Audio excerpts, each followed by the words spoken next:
दोस्तों नमस्कार। आप देख रहे हैं आपका अपना चैनल जहां मिलती है राजनीति की सबसे बड़ी, सबसे सटीक और सबसे अंदर की खबर। अगर आप चाहते हैं 2027 की सियासत का असली गणित, दलित राजनीति का भविष्य और यूपी की सत्ता की असली जंग को समझना, तो अभी चैनल को सब्सक्राइब कर लीजिए, वीडियो को लाइक कीजिए और कमेंट में जरूर लिखिए जय भीम। क्योंकि आज 18 फरवरी 2026 की जो खबरें हम लेकर आए हैं वो उत्तर प्रदेश की राजनीति की दिशा बदल सकती हैं। आज बहुजन समाज पार्टी की राष्ट्रीय अध्यक्ष मायावती ने ऐसे फैसले लिए हैं जिनसे साफ हो गया है कि मिशन 2027 अब पूरी ताकत से शुरू हो चुका है। संगठन, समीकरण, रणनीति सब कुछ बदल रहा है। तो चलिए शुरू करते हैं। आइए बढ़ते हैं पहली खबर की ओर। पहली खबर है संगठन में ऐतिहासिक फेरबदल। जी हां, बसपा में सिर्फ नामों की अदला बदली नहीं हुई है, बल्कि पूरी संरचना को नए सिरे से गढ़ा जा रहा है। जिलाध्यक्षों, सेक्टर प्रभारियों, मंडल इंचार्जों और जोनल कोऑर्डिनेटरों की व्यापक समीक्षा के बाद कई पुराने चेहरों को हटाया गया है और कई नए चेहरों को आगे लाया गया है। बताया जा रहा है कि 2024 लोकसभा चुनाव और हालिया राजनीतिक समीकरणों की गहराई से समीक्षा के बाद यह फैसला लिया गया। मायावती ने साफ संदेश दिया है, जो जमीन पर काम करेगा वही संगठन में टिकेगा। यह बदलाव साफ संकेत है कि बसपा अब ढीले ढाले ढांचे में नहीं, बल्कि अनुशासित और परिणाम आधारित संगठन में बदलना चाहती है। आइए बढ़ते हैं दूसरी खबर की ओर। दूसरी खबर, अशोक सिद्धार्थ का बढ़ा कद। वरिष्ठ नेता अशोक सिद्धार्थ को दिल्ली, गुजरात, छत्तीसगढ़ और केरल जैसे राज्यों का प्रभारी बनाया गया है। यह साधारण जिम्मेदारी नहीं है। ये चारों राज्य राष्ट्रीय राजनीति में रणनीतिक महत्व रखते हैं। दिल्ली में राजनीतिक संदेश जाता है, गुजरात भाजपा का गढ़ माना जाता है, छत्तीसगढ़ में आदिवासी और दलित समीकरण अहम है और केरल में वैचारिक राजनीति का प्रभाव है। राजनीतिक जानकार मानते हैं कि यह जिम्मेदारी देना दर्शाता है कि पार्टी उन्हें राष्ट्रीय स्तर पर भरोसेमंद रणनीतिकार के रूप में देख रही है। साथ ही यह भी माना जा रहा है कि पारिवारिक समीकरणों के बावजूद मायावती संगठनात्मक नियंत्रण अपने हाथ में ही रखे हुए हैं। आइए बढ़ते हैं तीसरी खबर की ओर। तीसरी खबर, नौशाद अली को बड़ा दायित्व। बसपा के प्रमुख मुस्लिम चेहरे नौशाद अली को लखनऊ, कानपुर, आगरा और मेरठ मंडलों की जिम्मेदारी सौंपी गई है। ये चारों क्षेत्र राजनीतिक दृष्टि से बेहद संवेदनशील और निर्णायक हैं। मेरठ और आगरा पश्चिमी यूपी की धड़कन है, जबकि लखनऊ और कानपुर अवध और केंद्रीय यूपी की राजनीतिक दिशा तय करते हैं।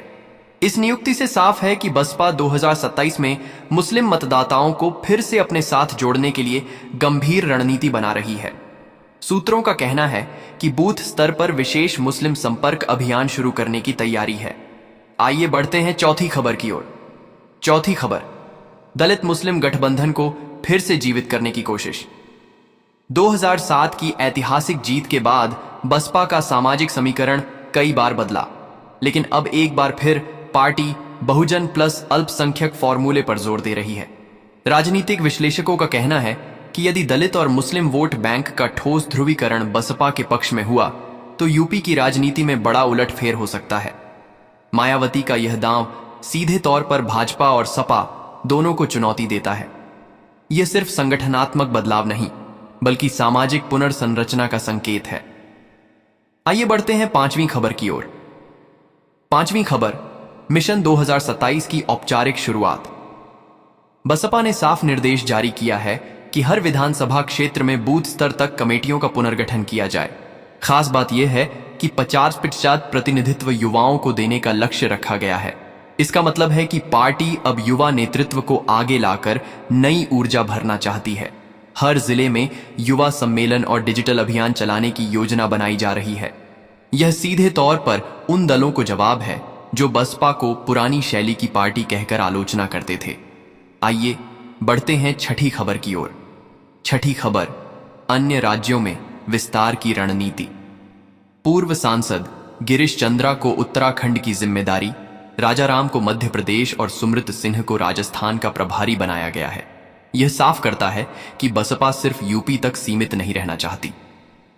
मध्य प्रदेश और राजस्थान में दलित और आदिवासी वोट बैंक महत्वपूर्ण है, जबकि उत्तराखंड में संगठनात्मक विस्तार की संभावनाएं हैं।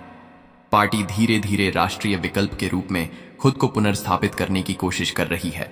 आइए बढ़ते हैं 7वीं खबर की ओर। 7वीं खबर, रामजी गौतम की जिम्मेदारी में बड़ा और बेहद रणनीतिक बदलाव। वरिष्ठ नेता रामजी गौतम से दिल्ली और मध्य प्रदेश का प्रभार लेकर अब उन्हें महाराष्ट्र, आंध्र प्रदेश और तमिलनाडु जैसे बड़े और राजनीतिक रूप से जटिल राज्यों की जिम्मेदारी दी गई है।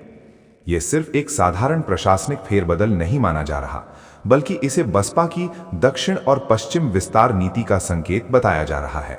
महाराष्ट्र में डॉक्टर अंबेडकर की विरासत की गहरी राजनीतिक जड़ें हैं और दलित राजनीति का ऐतिहासिक आधार मौजूद है। ऐसे में बसपा वहां नए सिरे से संगठन खड़ा करने की कोशिश में है। आंध्र प्रदेश और तमिलनाडु में सामाजिक न्याय और बहुजन राजनीति की अलग धारा रही है और बसपा अब वहां स्थानीय संगठनों से तालमेल बढ़ाने की रणनीति पर काम कर रही है। सूत्रों के अनुसार रामजी गौतम को स्पष्ट निर्देश दिया गया है कि वे अगले 6 महीनों में सदस्यता अभियान चलाकर संगठन को बूथ स्तर तक सक्रिय करें। ये कदम बताता है कि बसपा सिर्फ यूपी तक सीमित नहीं रहना चाहती, बल्कि 2027 से पहले राष्ट्रीय स्तर पर अपनी मौजूदगी दर्ज कराना चाहती है। आइए बढ़ते हैं 8वीं खबर की ओर। 8वीं खबर, नसीमुद्दीन सिद्दीकी का सपा में जाना और पश्चिमी यूपी की बदलती सियासत। बसपा के पूर्व कद्दावर नेता नसीमुद्दीन सिद्दीकी का समाजवादी पार्टी में शामिल होना एक बड़ा राजनीतिक संकेत माना जा रहा है।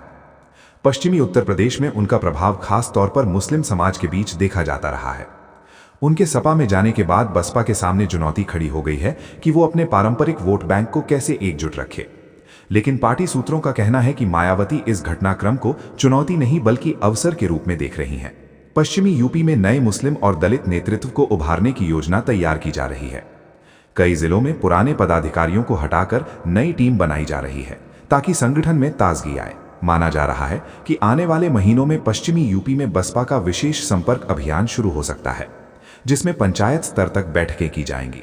आइए बढ़ते हैं 9वीं खबर की ओर। 9वीं खबर, यूपी बजट 2026-27 पर मायावती का बेहद तीखा और राजनीतिक रूप से आक्रामक हमला। मायावती ने बजट को सिर्फ घोषणाओं का पुलिंदा बताते हुए कहा कि सरकार कागजों पर योजनाएं दिखा रही है, लेकिन जमीन पर उनका असर नजर नहीं आता। उन्होंने विशेष रूप से दलित बस्तियों, पिछड़े वर्गों और अल्पसंख्यकों के लिए वास्तविक आवंटन और उसके क्रियान्वयन पर सवाल उठाए। मायावती ने कहा कि यदि बजट में सामाजिक न्याय की भावना होती तो सबसे पहले शिक्षा, रोजगार और सामाजिक सुरक्षा योजनाओं में ठोस प्रावधान दिखते। उनका ये बयान सिर्फ आलोचना नहीं बल्कि 2027 के लिए विपक्षी भूमिका को मजबूत करने का संकेत माना जा रहा है। राजनीतिक विश्लेषकों का मानना है कि बसपा अब मौन राजनीति की छवि से बाहर निकलकर अधिक मुखर विपक्ष की भूमिका निभाना चाहती है। आइए बढ़ते हैं 10वीं खबर की ओर। 10वीं खबर, यूपी के 18 मंडलों में बड़े स्तर पर फेरबदल। पार्टी ने मंडल प्रभारियों की जिम्मेदारियों में बदलाव करते हुए साफ कर दिया है कि अब प्रदर्शन आधारित राजनीति होगी। हर मंडल प्रभारी से मासिक रिपोर्ट मांगी जाएगी, जिसमें सदस्यता अभियान, बूथ सक्रियता और जनसंपर्क कार्यक्रमों की जानकारी देनी होगी। जिन मंडलों में पिछले चुनावों में प्रदर्शन कमजोर रहा, वहां विशेष निगरानी टीम बनाई गई है। माना जा रहा है कि बसपा अब डेटा आधारित संगठन की ओर बढ़ रही है, जिसमें हर विधानसभा क्षेत्र का माइक्रो एनालिसिस किया जाएगा। इससे पार्टी ये समझने की कोशिश करेगी कि किस क्षेत्र में कौन सा सामाजिक समीकरण मजबूत किया जा सकता है। आइए बढ़ते हैं 11वीं खबर की ओर। 11वीं खबर, आकाश आनंद की भूमिका में जबरदस्त विस्तार। राष्ट्रीय समन्वयक आकाश आनंद को अब सिर्फ औपचारिक जिम्मेदारी नहीं बल्कि रणनीतिक नेतृत्व की भूमिका दी जा रही है। उन्हें खास तौर पर युवाओं और पहली बार वोट देने वाले मतदाताओं तक पहुंच बनाने का जिम्मा सौंपा गया है। Digital platform, social media campaign, छात्र संगठनों से संपर्क और रोजगार जैसे मुद्दों पर विशेष अभियान चलाने की योजना बनाई जा रही है। इसके साथ ही उन्हें आजाद समाज पार्टी और अन्य उभरते दलों के प्रभाव को संतुलित करने की रणनीति पर काम करने के निर्देश दिए गए हैं। माना जा रहा है कि बसपा अब युवा बनाम अनुभव की बहस को खत्म कर युवा प्लस अनुभव मॉडल पर काम कर रही है। आइए बढ़ते हैं 12वीं और अंतिम खबर की ओर। 12वीं खबर, बूथ कमेटियों का व्यापक और निर्णायक पुनर्गठन। आज 18 फरवरी से पूरे उत्तर प्रदेश में विधानसभा क्षेत्र स्तर की बैठकों की औपचारिक शुरुआत हो चुकी है। हर बूथ पर 10 से 15 सक्रिय कार्यकर्ताओं की टीम बनाने का लक्ष्य रखा गया है। इन टीमों को घर घर संपर्क, मतदाता सूची सत्यापन और स्थानीय मुद्दों की पहचान जैसे कार्य सौंपे जाएंगे। सूत्रों का कहना है कि हर बूथ कमेटी से साप्ताहिक रिपोर्ट ली जाएगी और निष्क्रिय पाए जाने पर तुरंत बदलाव किया जाएगा। ये कदम बताता है कि बसपा अब जमीनी ढांचे को मजबूत करने पर पूरा ध्यान दे रही है।